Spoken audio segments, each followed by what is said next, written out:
Interdimensional War by Dagaan Galacticos. Chapter 11. Journal entry. January 14, 2005. When I got home from Ivan's, I lay down on the couch in my clothes and went right to sleep. I woke up near dawn to take a leak, changed into running pants and a sweatshirt, and slept until afternoon when Spencer came by with Lena to check on me because I hadn't shown up at the job or answered the phone. I knew I should have got up, but I just couldn't focus. I kept sliding off into this trance, and I felt really depressed. When they asked me what the matter was, I said I thought I had the flu. What could I say? That I had been slashed by a Tyrannosaurus rex in a dream and been rescued by the mother of my child-to-be and a bunch of flying elves? I just stared at them, feeling paranoid, my mind a blank, my chest on fire, and the depressing sense of having betrayed Luev. Spencer assured me that everything at the job was under control. Lena gave me a kiss, and they left with questions in their eyes. Getting slashed by Rexon has made me feel like I failed Luev and the Siddhe in the worst way. There she was, putting her life on the line to prevent children from being deformed and to keep her people from committing suicide, and I joined the enemy. I feel disgusted with myself. The burning pain in my chest is part of a nausea that won't go away. I reread parts of the Monroe book where he describes how he dealt with the fear produced by the clinging, sucking, psychic parasites and the cat spirits that had attached themselves to his back. I can't produce the buzzing feeling I need to induce the OBE state. I need a different technique or a deeper level of inspiration. Monroe describes experimenting with different methods of getting out, but I can't get them to work for me. I found another book on OBEs called Out-of-Body Experiences by a guy named Robert Peterson. He seems to spend a lot of the book dangling half in and half out of his body, but at least he gets halfway there. I lie awake at night, seeing Luev's swollen, tear-stained face and her pupils dilated with fear as she bent over me in the underground chambers. I remember the horror of seeing Rexon lurch up and stare straight into my eyes after I had floated away from Luev. I remember seeing Isult and Dagaan, their faces looking fearful and worried as they whispered to each other, looking at me as I lay on the floor, dripping ink. I think about Luev and feel sick at the thought that she saw me submit to Rexon's power. It was she who saved me, endangering herself, the Siddhe, and the baby. I nearly ruined everything. Could she still love me after that? How could I have become so unconscious of what was at stake? This is the really shocking thing to me. It reveals something about me that frightens me. I was attracted to that cold power. I was fascinated with Rexon and the energy that he and the Dracos radiated. They had no restraint. They were completely free in their minds about what to do with themselves. Lust and greed is what is at the core of their identities, and there's no wishy-washy mediocrity or troublesome internal inhibition going on within them about right and wrong, good and bad. There's just power, and they want it and are reaching out with everything they can to possess it. This is so unlike any state of consciousness I've ever had. For me, there's always doubt, restraint, inhibition, right and wrong. Rexon is the ultimate embodiment of total self-serving forward motion, and to his followers, he is a god. What sickens me is that something in me responded to his power. Am I like them? Could I actually be seduced into becoming one of them? With all the horrors taking place because of their manipulations, what must the Siddhe think of my losing my will in their presence? And Luev. There's a dark red and purple welt across my chest. It looks just like scar tissue. When I touch it, it is so tender it feels like I'm touching the raw tissue of my heart. It really hurts.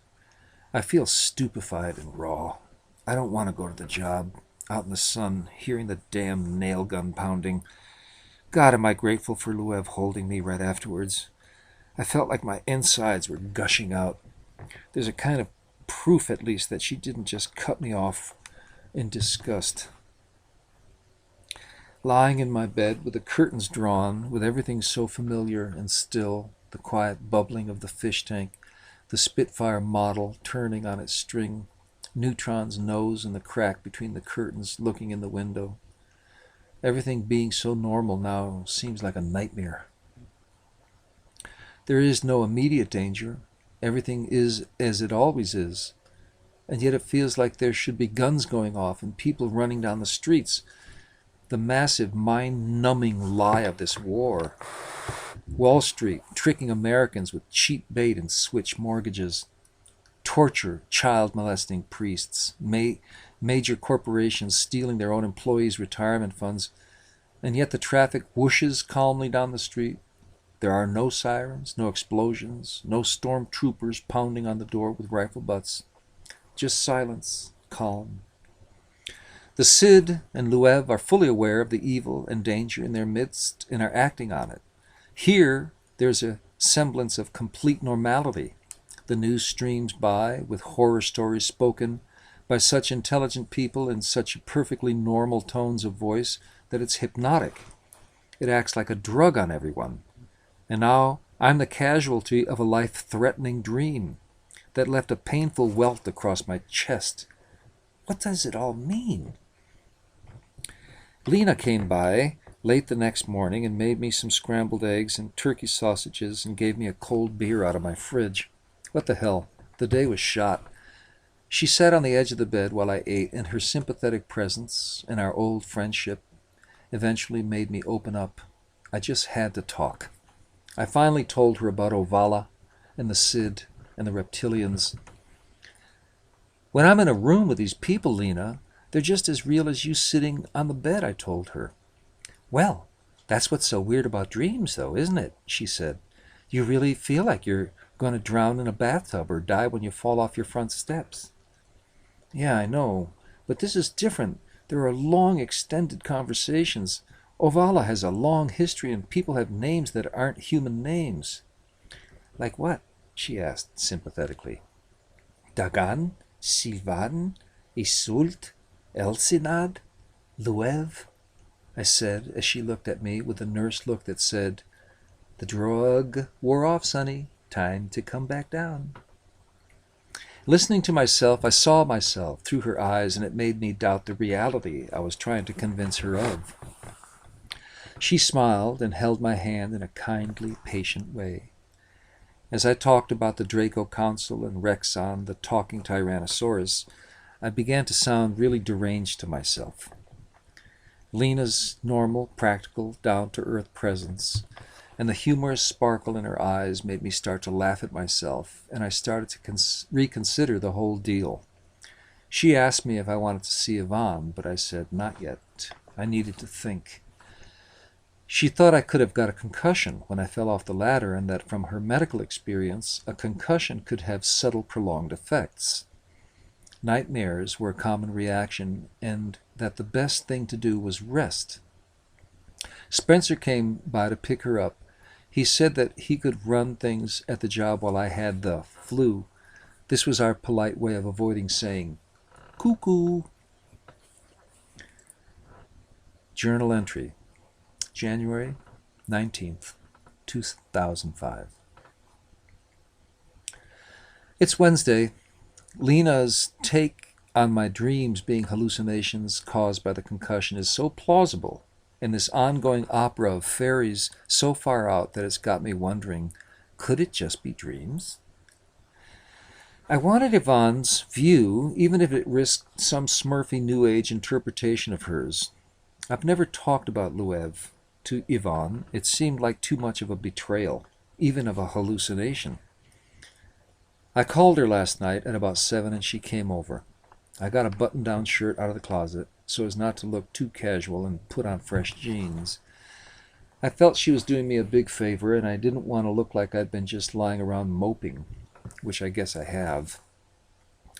We sat on my couch with cups of tea, and I decided to just say it all and see what the feedback would be.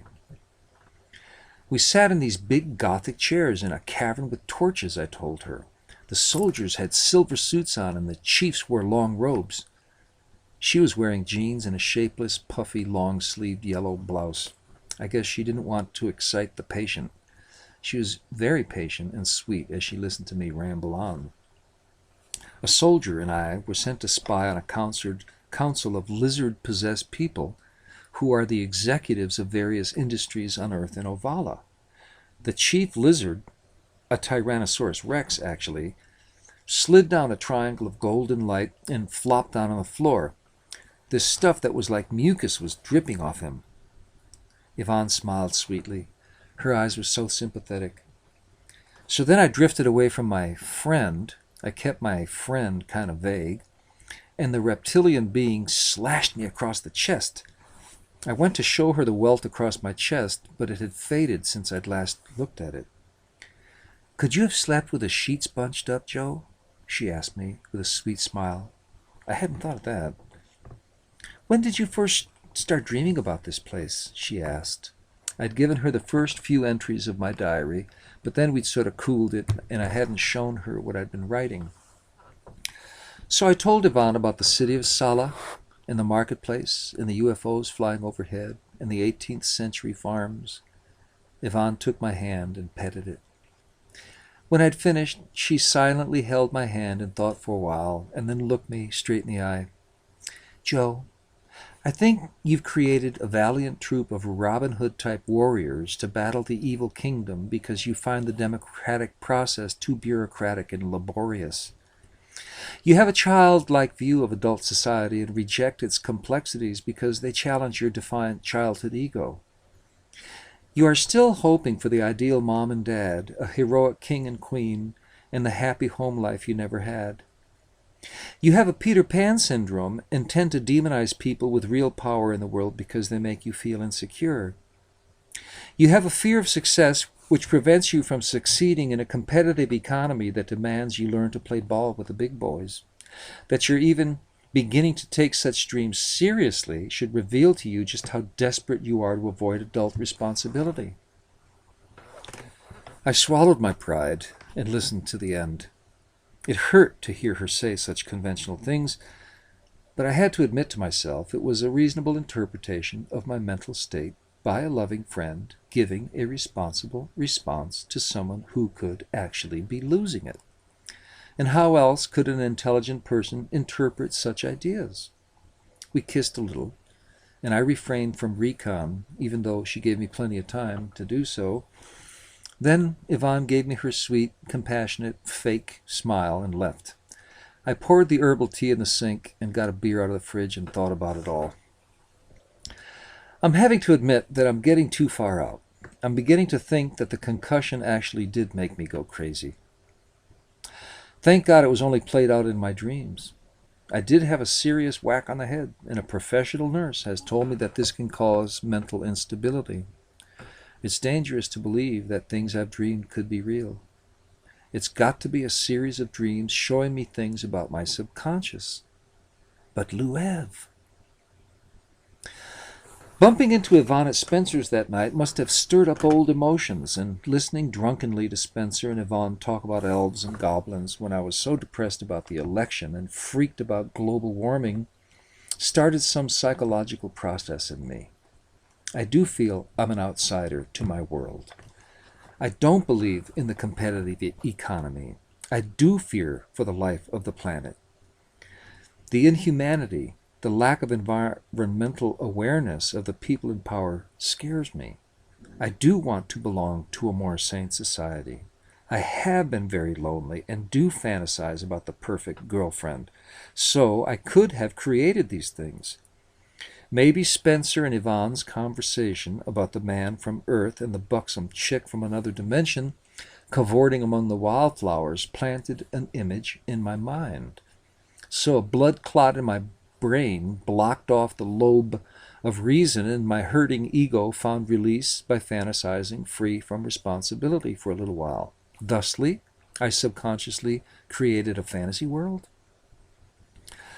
I called Lena after Yvonne had left and discussed my new thoughts with her. Lena thinks I'm getting on the right track. She said, "It's a normal thing to want to stop destructive things from going on and to not have any power while the killing goes on, plus drug gangs and droughts and hurricanes all happening is making us all a little crazy." True, okay, so I'm not alone. She thought getting slashed by a large lizard was symbolic of my feeling personally injured by destructive forces I can't stop, and that does sound accurate. Wow, what a letdown. I feel ridiculous. When I was there, Ovvala seemed so real. But then, when I'm here, it's so easy to doubt it all. Where's the proof? I just looked at my chest in the mirror, and the scar tissue has completely vanished. Was that all about bunched up sheets? Journal entry, January 25th, 2005. Night after night, I lie awake in bed, unable to go into the trance that leads to the buzzing feeling and leaving my body. I watch my mind flip between believing Ovvala is real and believing it's all a hallucination. I think about Isult and Dagaan and Silvaan and all the Ovvalans I met, about the city of Sala, the huge underground chambers of Logana, the unique look of Ovvala, the trees, the sky, so unique to Ovvala and so different from here. How could a fantasy be so consistent and repetitive? It's gone on for 2 months. I think of the light in the eyes of the Siddhe warriors, and the power of their consciousness, the motivation they have to fight against the Dracos, and that I've shared so completely when I'm with them.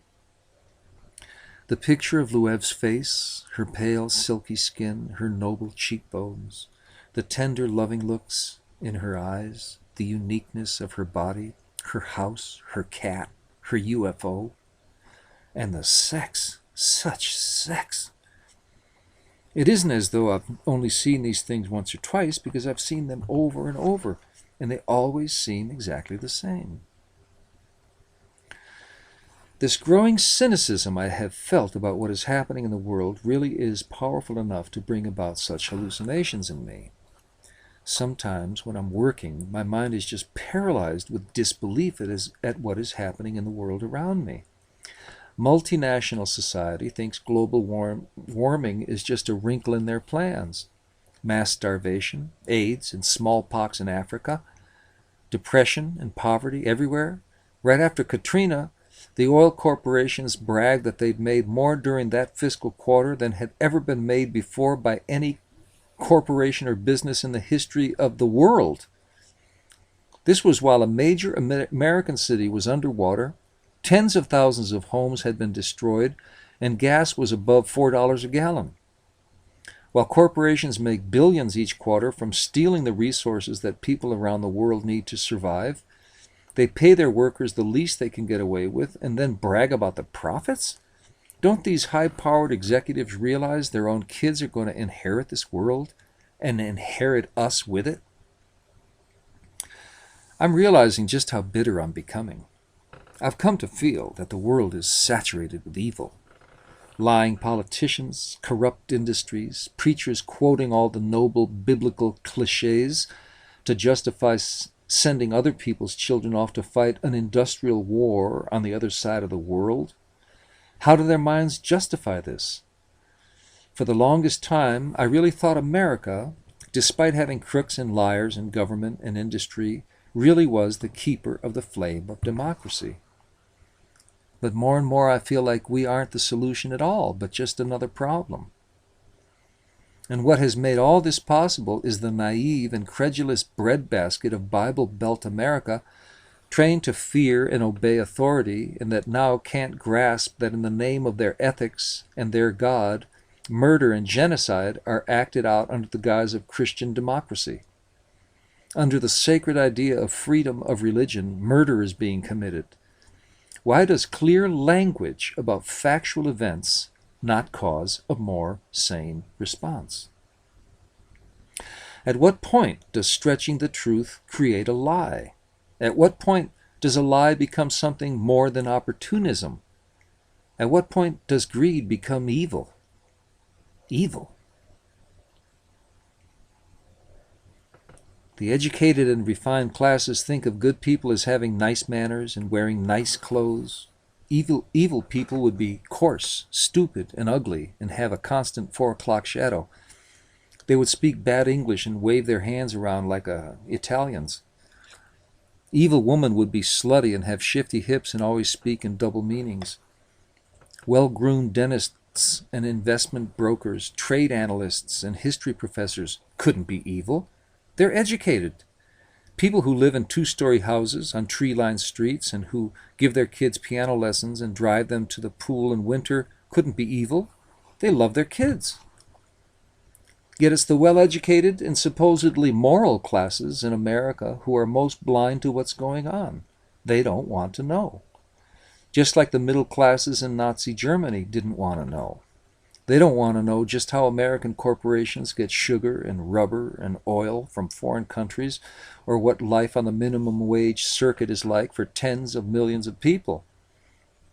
$6.50 an hour with gas at $3 a gallon? They don't want to know that rich people are rich because poor people are poor. The reasons why some people suffer has to be unfathomably complex and metaphysically glamorous. Being condemned to a life of peanut butter and spaghetti is not glamorous. This land is your land. Good moral people don't want to know that their tax dollars buy the weapons that assassinate other good moral people in East Timor and Guatemala, in Gaza and Tibet. No, they're bright, hard-working, cheerful, and successful members of the most modern of democracies. They're positive thinkers. It's the education itself that shapes the minds of the educated to blindness. People are being educated into ignorance. If I could only get out of body again, just to prove to myself Ovvala is real. And all my doubts about sanity, Ovvala and the Dracos, the love feeling with Luev is what keeps pulling me back to hope it's real. I think I better go have a serious talk with Spencer. At least he won't feed me good-natured bullshit. Journal entry. February the 2nd, 2005. I bought a 10-gallon pear tree and planted it in Lena's yard under the boulder. The ground was pretty frozen for about a foot down, but then it got softer. The dormant tree is 8 feet tall and has a few branches coming off its trunk. I can start to train it in the spring. It's my farewell gift to Luev, my dream lover. I promised a dream girl a tree. At least I can keep that promise. Goodbye, Luev.